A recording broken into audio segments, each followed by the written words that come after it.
અરે ઓ સાંભા, હા બોલો. સાંજે કેમ હરેન ઘૂંટવા નતો આવ્યો? મને મજા નથી. આ તો સોદું તારું રોજ નું થઈ ગયું. જો હવે મેં છે ને એકલાવે હરેન ઘૂંટેલી છે. એમાં હું શું કરું? તો છે ને ઘરની સમજીને કાપજો. તું તો છે ને ધ્યાન રાખજે. કેમ?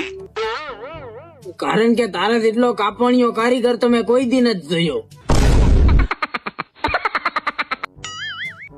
થોડોક માવો તો ખબરે? કેમ?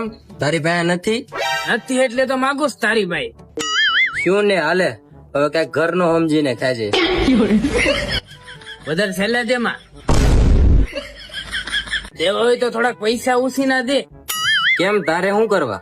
આ પગારમાં કઈ વેચું નથી એટલે તારી ભાઈ માગું. તો ઓછા વપરાય ને. બબર એક વાત કહું? બોલો બોલો. બાજુની ઘંટી વાળી છોકરી કેમ ન થયું? કેમ, તારે શું કામ છે એનું? એને તારી ભાભી બનાવવાની. સોદું 4 છોકરાની માં છે. આ જમાનામાં અટાણે બધું હાલે ભાઈ. ઓલો ખોટો લીલ પરણે એના કરતા પેલા લગ્ન કરી લેવાય. ચાર તો ચાર, અત્યારે બધું હાલે. હાસી વાત છે ભાઈ તારી. એક કામ કરો તમે તેણે સોદું 7000 વૈયા જાવ. ભાઈ છોકરા વાળી હોય તો નથી મુકતા આજકાલ ની ફેર છે.